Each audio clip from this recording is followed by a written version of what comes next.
Welcome to Ranker Sub viewers. Today we are going to discuss very important topic called economic survey in a very simplified form. To get a more updates from our side, subscribe to the Ranker Sub channel. At the same time, join in Telegram and follow in Instagram for the more updates. The links which are given in the below.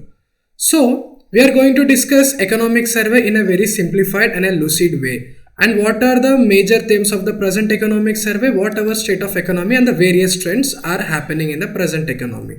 Now, what is economic survey, viewers? Economic survey nothing but what are the activities had happened in our present economy. At the same time, what are the trends going in our present economy prior to this financial year. It is going to be document. Moreover, it recommends. At the same time, it gives a policy guidelines for the government of India for the better development of a GDP and for the overall welfare of this nation. So, economic survey every year launches by the Ministry of Finance. Before this year, economic survey contains 2 volumes. Now it is restricted to 1 volume in order to easily accessible to the general public. So in this year, they have included one special chapter called Satellite Data, Geospatial Data to track Indian economic changes. So viewers, this topic is very important. Particularly, we know policy making requires lot of analysis, lot of data and lot of brains into that. Now, because of the advanced satellite launches by ISRO, at the same time technology intrusion into everyday life in order to make the policies on a real-time basis. So this chapter has been introduced. I am going to discuss in elaborate fashion in the following discussion. So what is state of economy right now? After the pandemic, we know what economy has experienced. Number of jobs has lost, poverty levels increased, lot of public spending has increased. That is, which is not at all good for a regular running of an economy. But this is a once in a life crisis. Of course, public spending has to be increased. So aftermath of the second wave, the damage which was happened in the first wave was not same as in the second wave. That is one of the positive terms. After the second wave, due to the enormous demand in the local state as well as the foreign countries, our Indian economy came to the track once again. So it is clear that India is attained the pre-pandemic level growth, which is very important point to be noted because our economy now has standard. So we have to build more fundamentals of this economy to become sustainability. So it requires long run.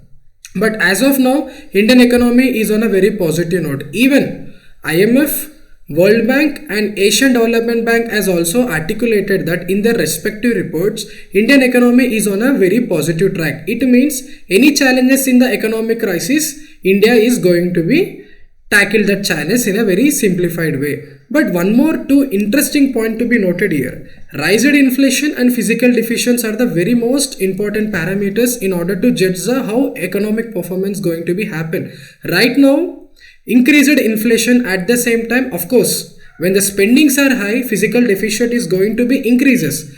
But there is a one hope. What is that hope? Is because of the increased economic activities, these two effects is getting reduced because the day by day, the quarter by quarter, Indian economy is regenerating like anything. So in the near term or the long term basis, the inflation and physical deficits going to be get normalized.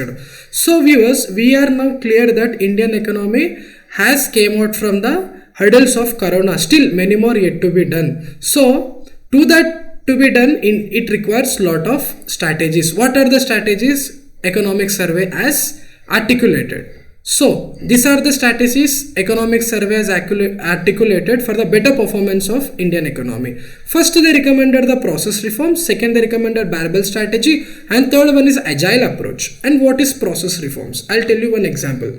Recently, Government of India has amended the Minerals Amendment Act. And moreover, Government of India has amended the Petroleum Act. And both these act amendments are meant to further conducting the private investments into our arena. Because as the rise of public spending has increased, it has become impossible for the Government of India to put the more money in the development basis. If we encourage private sectors in this development process so that the spending capacity of this nation gets reduced, at the same time our economic activity is going to be increases. So that is the reasons process reforms they have recommended to increase more conducting to make the policies for the better regulation of business in a very simplified way. That is the most important aspect of the process reforms. Second point is barbell strategy. The barbell strategy is nothing but we experienced the pandemic. In the recovering process, economic activity is not only important, at the same time the better benefit of the poor people also important. That is why Government of India has to increase the spendings upon the health sector and education sector. The spendings has increased upon the health sector. That is the main strategy of a barbell strategy. Next is agile approach. What do you mean by the agile approach? This is the new concept articulated by the economic survey. The purpose of the agile approach is to make Government of India to ready to tackle any sort of economic recessions in the near future.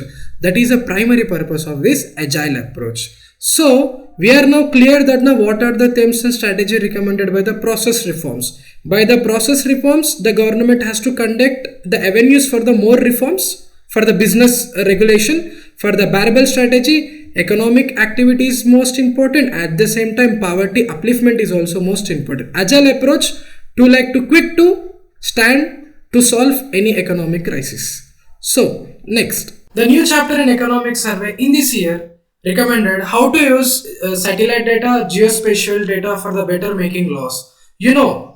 Government of India already using drones as well as the various artificial intelligence for the better governance process. Still, the economic survey has completely recommended for the full-fledged technology driven process. Of course, by this complete technology law-making process, what will going to be happen? We are now entering into the new era of law governance making process that is based upon the latest technology. So by this way, the better management of public resources going to be happen. At the same time, the wastage of funds is going to be happen. So of course, the usage of satellite data, the modern technology in the law making process has to be supported and going to be very important. Hope so. I hope that Government of India may go consider this policy as well. So what are the positive attributes in the present economic scenario? So first is highest vaccination rate. As we know, India is one of the highest vaccinated country. The highest vaccination indicates that the less infection rate. When there is a less infection rate, there is no need of lockdown. When there is a no need of lockdown, the economic activity is going to be happen. Moreover, in this year, the higher revenue collections as compared to the previous financial year, where we are getting highest revenues from now, like e-way bills, GST collections and exports. This is most important point and one of the more trending things in the revenue collection. Third point is this as compared to the first wave, we least affected in the second coronavirus pandemic. So which is more important, that is why our present Indian economy has recovered to the pre-pandemic level. Fourth point. So stronger projection for the growth due to the revival of economic activity. Omicron threat has created lot of clouds over the future economic activities. Now it is clear that Omicron is the least variant, least danger, potent variant. So this is also one of the positive attribute. Another positive attribute at present, consumer inflation in the tolerance limit.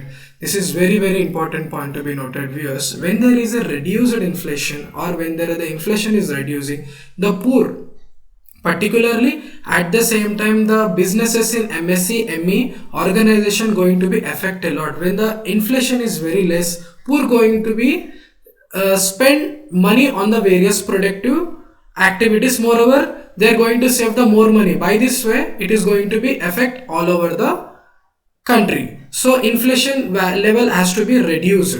And last important positive attribute in Indian economic activity is stronger forex. What do you mean by forex? Forex is nothing but a foreign exchange resources. Now India having the strong foreign resources, it means we are insulated from the any BOP crisis. At the same time, we are insulated against any fluctuations in the interest rates, and moreover strong and resilient microeconomic performance. As already know, India has survived the wrath of pandemic because of the strong microeconomic performances. Next, what is the outlook the economic survey as indicating? So economic survey has predicted that Indian economy may grow over 9% in the real time basis. That is more welcoming point. Moreover, it is also indicated that the strong sentiments for the investment. What I mean to say, because recently they have done many digitalization process for the investor facilitator. They are conducting lot of to make India brand. That is why where we get the lot of investments from all over the world. So another important thing economic surveys as indicated is agriculture sector to go by 3.9 percentage. And one more point to be noted here, agriculture sector is the only sector which was not affected by the pandemic. So remaining industrial sector has been affected due to the restrictions on the traveling and the service sector. Still the economic survey has positively emphasized that the service sector, industry sector are going to be revived. And another point they have recommended is scope for the FDI and private consumption as capital formation. One more, FDI sir is very important for Indian development. Of course, since 2001, FDIs is becoming a very important crucial part in our economic journey. So already government of India allowed almost in every sector 100 percentages of FDI. So private consumptions is going to be increased, and third one is capital formation is very important to create the greater infrastructure. So viewers, this is the end of economic survey. I hope you all enjoyed this video, and moreover the purpose of this video is to make in a simplified way. That is why I have explained in a very simplified way. And moreover, thank you for your time, and don't forget to like and share and join in Telegram